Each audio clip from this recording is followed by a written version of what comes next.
India big news 7 सिर्फ सच के साथ। नमस्कार, मैं हूं नदीम भार और इस वक्त हम अलीराजपुर में। अलीराजपुर मध्य प्रदेश का वो हिस्सा है, वो जिला है जो कि गुजरात बॉर्डर से लगा हुआ है। यहाँ पर हम आए थे वन मेले में, हमारी मुलाकात हुई मध्य प्रदेश के वन मंत्री नागर सिंह चौहान जी से। और यहाँ पर जो वन मेले का हमने उत्साह देखा और लोगों में जिस तरीके से मेले को की तरफ बढ़ रहे थे लोग, वो हमने अच्छी तरीके से देखा। आइए उसकी कामयाबी का किस तरीके से मतलब आपके दिमाग में आया, आइए हम मंत्री जी से खुद ही जानते हैं। देखिए, मैं वन मंत्री मध्य प्रदेश की सरकार में बना और उसी समय भोपाल में वन मेला आयोजित हुआ और मेरा भोपाल मेले में जाना, मेरा पहली बार वहाँ जाना हुआ। और मुझे जब मेले में गया, मैं उद्घाटन में गया, समापन में भी गया। और समापन के दिन में, समापन होना था 5 बजे करीब और मैं 3 बजे मेले में गया। और मैंने जितने स्टॉल भोपाल मेले में लगे थे, मैंने सारे स्टॉल चेक किए और चेक करने के बाद मुझे लगा कि मेला बहुत अच्छा है और इस मेले को पूरे मध्य प्रदेश में वन मेला लगाना चाहिए। तो मेरा प्रयास ये रहा कि जहाँ मैं रहता हूँ, जिस जिले में रहता हूँ, जहाँ से मैं विधायक हूँ, तो मेरा प्रयास था कि सबसे पहले वन मेला मेरे अलीराजपुर जिला मुख्यालय पर लगे। और आज मुझे कहते बहुत प्रसन्नता है कि आज वो मेला सफल होते दिख रहा है। अभी मैं कल भी दिन भर उस मेले में रहा, तो कई हमारे जो शहर के भाई बहन हैं, ग्रामीण जो लोग उस मेले को देखने के लिए आए थे, उन्होंने ये भी कहा कि नहीं भैया, मेला बहुत अच्छा है, हमारे जीवन में इस प्रकार का मेला पहली बार लगा है और आपके वन मंत्री बनने के कारण लगा है। तो उन्होंने मेरे से ये भी कहा कि नहीं, इसकी तिथि और बढ़ाना चाहिए, वन मेला लंबा चलना चाहिए। ये अनुभव भी लोगों ने मेरे सामने शेयर किए हैं। मुझे लगता है कि जो मैंने प्रयास किए हैं वो सफलता की ओर आगे बढ़ रहे हैं। आप वन मंत्री हैं, लेकिन लोगों के प्रति, लोगों के स्वास्थ्य के प्रति आपका जो जागरूक देखा गया, क्या लगता है आप स्वास्थ्य के प्रति ज्यादा जागरूक दिखाई देते हैं? देखिए, नरेंद्र मोदी जी देश के प्रधानमंत्री हैं और उस समय जो कोरोना की जो महामारी इस देश के अंदर, विश्व के अंदर आई, तो नरेंद्र मोदी जी ने आयुर्वेदिक दवाइयों की ओर बहुत ध्यान आकर्षण किया। और उसके कारण मैंने जो महसूस किया, जो कोरोना काल, मुझे भी 2 बार कोरोना हुआ, और उस समय जो मैंने महसूस किया, और जो हमारे पुराने आदिवासी भाई बहन जो जंगल में रहते थे, वो हमेशा ये कहते थे कि बरसों पहले महामारी आई थी, तो उस समय हम लोग जड़ी बूटियों के कारण हमारा जीवन बचा है। तो मुझे लगता है कि जो कोरोना काल का जो समय आया था, तो अलीराजपुर जिले में मात्र 48 मृत्यु कोरोना से हुई, मात्र 48। और यहाँ पर 10 लाख का पॉपुलेशन है अलीराजपुर जिले में, और मृत्यु दर बहुत कम हुई। और उसका एक ही तरीका था, क्योंकि अलीराजपुर जो जिला है पूरा वनों से भरा हुआ जिला है, यहाँ जंगल बड़ी मात्रा में है, और जंगल है तो यहाँ वनस्पतियाँ, जड़ी बूटियाँ बहुत हैं। और पुराने लोग जड़ी बूटियों का उपयोग करते थे, हॉस्पिटल कभी जाते नहीं थे। मैं जब छोटा था उस समय हमारा आदिवासी भाई बहन जब बुखार आता हो, कोई बीमार होता हो, तो हॉस्पिटल इंजेक्शन लगाने से खूब डरता था, दवाई और गोली लेने से खूब डरता था। अगर उसको ये कहते कि डॉक्टर ये कहते कि नहीं, बोले इंजेक्शन लगा था, बोलो वो छोड़ के भाग जाता था। तो उस समय मैंने महसूस किया कि जो हमारे आदिवासी भाई बहन हैं, वो जड़ी बूटियों पर आश्रित रह के अपने एक तो आजीविका भी चलाते थे, और जब बीमारी होती थी उसमें भी जड़ी बूटियों का उपयोग करते थे। उसके कारण अलीराजपुर में लोग बीमार बहुत कम होते थे। और आज जब कोरोना जब हिंदुस्तान में, विश्व में आया, तो फिर ये महसूस हुआ कि नहीं, आदिवासी भाइयों बहनों की जो जिंदगी बची है तो सिर्फ आयुर्वेद और जड़ी बूटियों के कारण बची है। और इसीलिए मेरे ध्यान में आया कि नहीं, ये जड़ी बूटियाँ बहुत अच्छी है, इसका प्रचार प्रसार होना चाहिए, लोगों को जानकारी मिलना चाहिए। इसलिए मैंने ये मेला आयोजित करा है। और मुझे लगता है कि हजारों की संख्या में जो मेरा आदिवासी भाई बहन और शहर के लोग आ रहे हैं उसका लाभ भी उठा रहे हैं। और मैं एक काउंटर पे गया तो काउंटर के व्यक्ति ने कहा कि भैया मेरा इतने 1000 रुपये का माल बिका है। तो मुझे लगता है कि लोगों का विश्वास भी जो वन मेला है उसके प्रति बढ़ा है। आज के वैज्ञानिक युग के अंदर जहां लोग मेडिसिन को लेकर एलोपैथिक पे ज़्यादा जाते हैं, वहीं पर किसान भी लगाते हैं जड़ी बूटियाँ। क्या आदिवासी क्षेत्रों में कहीं जड़ी बूटी ज़्यादा से ज़्यादा लगे, उसके लिए कुछ सरकार को योजना लाएगी? देखिए, आदिवासी भाई बहन जंगल में रहते हैं, जंगल में प्रचुर मात्रा में जड़ी बूटियाँ हैं। उस जड़ी बूटी को समझने की बहुत आवश्यकता, उनको जागरण करने की आवश्यकता है। और मुझे लगता है कि अगर आदिवासी भाई बहन जो जंगल में रहते हैं, जो जंगल में बरसों पुरानी जो जड़ी बूटियाँ उसके बारे में समझ जाएंगे और उसकी आय जो इनकम होती है उसके बारे में समझ जाएंगे, तो जब लाभ होता है तो ऑटोमेटिक हमारा जो जंगल में रहने वाला आदिवासी भाई बहन वो जड़ी बूटियाँ भी लगाएगा, और जड़ी बूटियाँ लगाएगा तो उसमें आय भी होगी।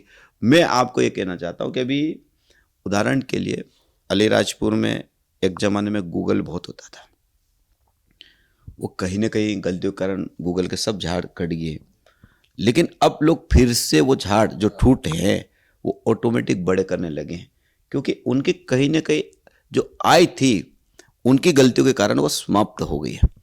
और मैंने जो देखा है अलीराजपुर ज़िले में खासकर, यहाँ पर हर ऋतु का फल यहाँ आता है। मैं आपको बता रहा हूँ कि यहाँ पर बारिश जब ख़त्म होती है उसका सीताफल आता है। सीताफल इतनी बड़ी मात्रा में आता है अलीराजपुर में कि हमारा जो सीताफल अहमदाबाद, सूरत, खरगोन, बड़वानी, इंदौर तक पूरा जाता है। और जब वो पैसा आता है उन पैसों से हमारा आदिवासी भाई धूमधाम से दिवाली मनाता है। उसके बाद अभी दीपावली तक सीताफल चलता है। और अब आई है ताड़ी। अलीराजपुर ज़िले में ताड़ी बहुत बड़ी मात्रा में आती है। जूस टाइप होती है, मीठी होती है, और दूध से जब दही बनाते हैं उस प्रकार जब धूप निकलती है 12-1 बजे थोड़ी खट्टी होती है। लेकिन यहाँ का इतना बड़ा मार्केट है अलीराजपुर ताड़ी का कि हम लोग ताड़ी खरगोन भेजते हैं, झाबा भेजते हैं, इंदौर भेजते हैं, धार भेजते हैं, और गुजरात के लोग भी काफ़ी लोग आते हैं और स्पेशल ताड़ी पीने के लिए लोग आते हैं यहाँ पर। तो ये ताड़ी की जो इनकम है मैं आपको बता रहा, आप कल्पना नहीं कर सकते हो। एक ताड़ी जो बोतल से बेचते हैं, जो बियर के खाली बोतल होते हैं ना उनको भर के बेचते हैं, तो एक बोतल 100 रुपये में बिकती है। और कभी कभी तो स्थिति ये बनती है कि ताड़ छेदने वाला जो व्यक्ति है, चढ़ने वाला है, उसको मालूम है कि ये ताड़ी बेचना चाहता है, तो सुबह 7 बजे उसके घर लेने वाले पहुंच जाते, कैश पेमेंट लेके, भैया मेरे को दे दो, मेरे को दे दो।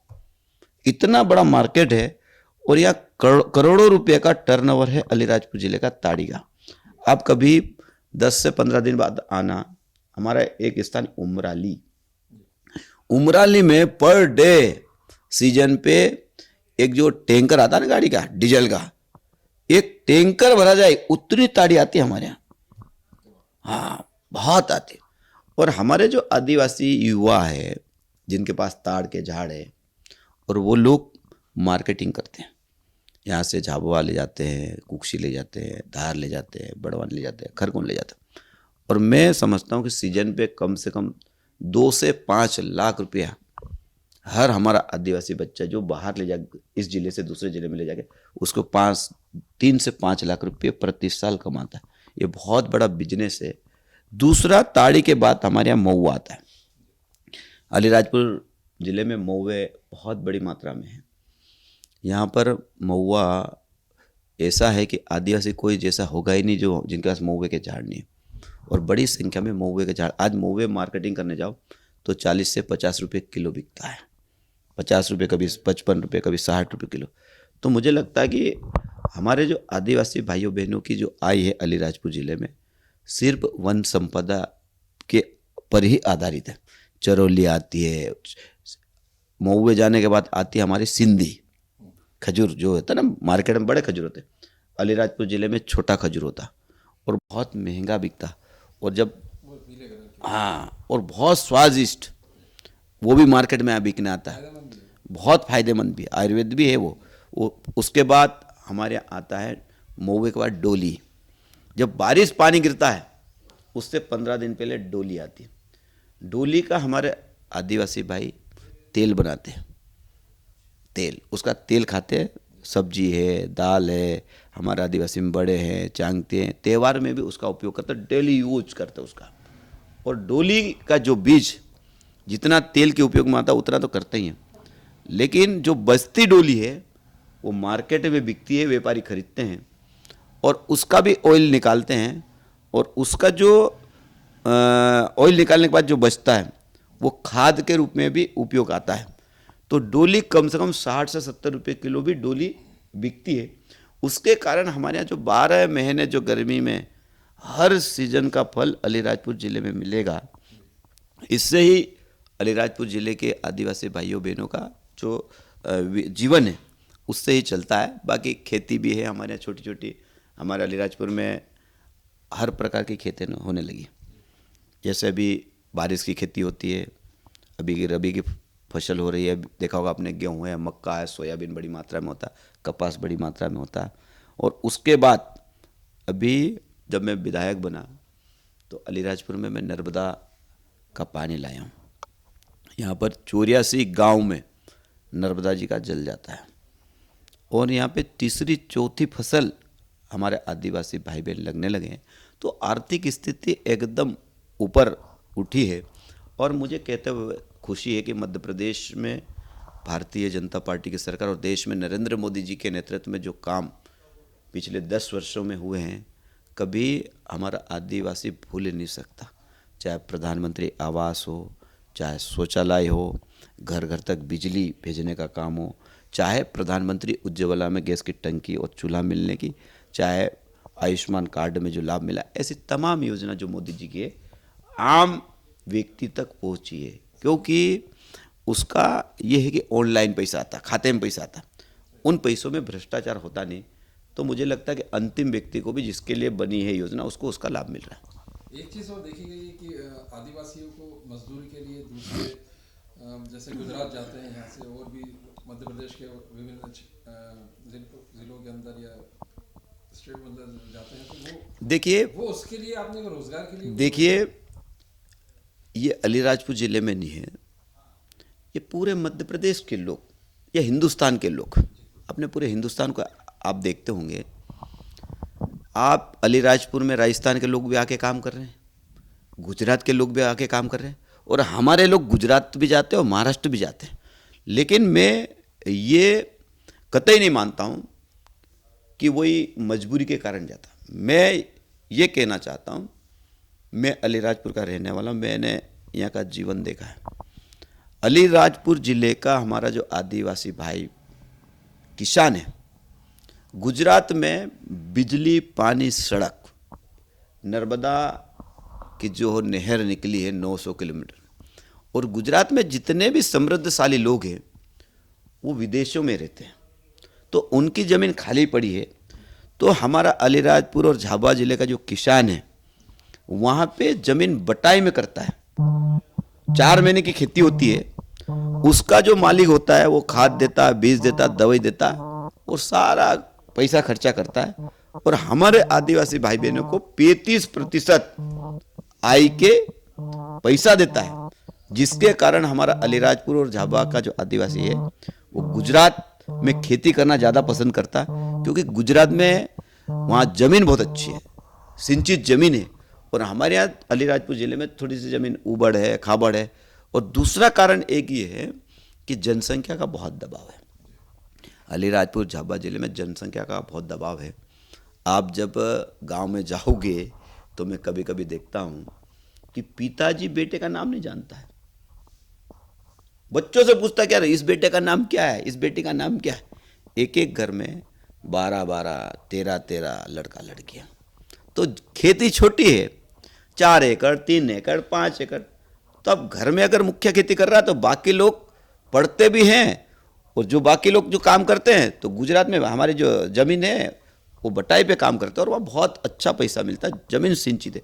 दूसरा, हमारे अलीराजपुर झाबा के लोग वहाँ जाके काम सीख के आना, बड़ी संख्या में आज अलीराजपुर झाबा में देखते होंगे। अगर गुजरात कोई व्यक्ति गया है, गुजरात में जाने से यहाँ खेती भी बहुत अच्छी करना, यहाँ जीरे की खेती होती है अलीराजपुर में, वो सब गुजरात में सीखा है। अलीराजपुर में जो आज कारीगर बने, सारे हमारे आदिवासी भाई जो कारीगर आज ठेकेदार बने हुए हैं, सारे गुजरात में जाके काम सीखे, आज ये ठेकेदार बने हुए हैं। ऐसे जितने तमाम काम अलीराजपुर ज़िले के जो हमारे युवा हैं, गुजरात में हीरा घिसने का भी काम करते हैं, और हीरा घिसने वाला जो बेटा बेटी है, एक एक 1,500 रुपये प्रतिदिन कमाता है। और मैं आपके इस चैनल के माध्यम से कहना चाहता हूँ कि आने वाले समय में मैं अलीराजपुर में एक औद्योगिक क्षेत्र बना रहा हूँ। हमारा जो छकतला क्षेत्र है वहाँ पे सर्वे चल रहा है, और वहाँ पर हीरा घिसने के कारखाने हम लगाने वाले हैं। अभी प्राइवेट मकानों में चल रहे हैं, मेरी विधानसभा में छकतला में भी चल रहे हैं, बखतगढ़ में भी चल रहे हैं, और फुलमाल में भी चल रहे हैं। और मेरी अलीराजपुर विधानसभा से लगे हुए गाँव कवाट, पानवड़, छोटा उदयपुर, वहाँ पर भी गुजरात के उद्योगपतियों ने वहाँ पर हीरा घिसने के कारखाने लगे हैं, और हजारों की संख्या में अलीराजपुर का युवा मोटरसाइकिल लेके जाता है और हीरा घिस के आता है और शाम को अपने घर आता है। तो उनसे जब मैंने बात करी तो एक दिन में 1,000-1,200 रुपये भी वो कमा लेते हैं। तो मेरे दिमाग में विचार में आया कि नहीं, मैं क्यों ना अलीराजपुर में हीरा घिसने की फैक्ट्री या उद्योग लगाऊं। तो अभी मेरा सर्वे चल रहा है, और मुझे लगता है कि आने वाले समय में हम लोग यहाँ अलीराजपुर में उद्योग लगाएंगे, जिससे हमारे आदिवासी भाइयों बहनों को जो बेरोजगार युवा है उनको यहाँ पर रोजगार मिलेगा। दूसरा, हमने रोजगार देने के लिए, तकनीकी शिक्षा के लिए हमने कौशल विकास के भी काम किया। अब जब मैं विधायक था, सोंडवा में हमारा कौशल विकास का केंद्र है, अलीराजपुर में है, जोबट में है, भाबरा में, जितने विकास खंड है सारे विकास खंड पे हमने कौशल विकास केंद्र भी खोले हैं। और वहाँ हमारे जो 10वीं 12वीं जो पढ़ाई छोड़ चुके हैं ऐसे बेटा बेटी वहाँ कौशल विकास में जाकर ट्रेनिंग भी लेते हैं, और साथ साथ फैकल्टियाँ चल रही है, और आने वाले समय में वो जब ट्रेनिंग लेंगे तो उनको भी रोजगार मिलेगा। ये थे नागर सिंह चौहान जी, जिनका सीधा सीधा विज़न है मध्य प्रदेश के अलीराजपुर को बहुत ऊंचाइयों तक पहुंचाना। उन्होंने बताया कि रोज़गार के किस तरीके से आदिवासी लोग अपना जीवन यापन करते हैं, और वे उनके लिए निरंतर प्रयास कर रहे हैं। कैमरामैन भज्जी के साथ मैं Nadeem Khan, India big news 7, Alirajpur.